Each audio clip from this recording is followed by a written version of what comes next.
Wala ka bang napapansin sa iyong mga kapaligiran?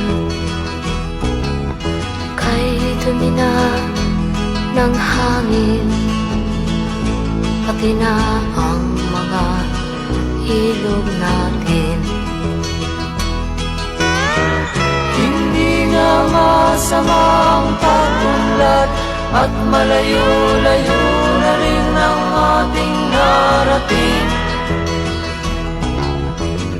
Ngunit masdan mo ang tubig sa dagat, dati kulay asul, ngayon'y naging itim. Ang mga duming ating kinalat sa hangin, sa langit, huwag na nating paabutin.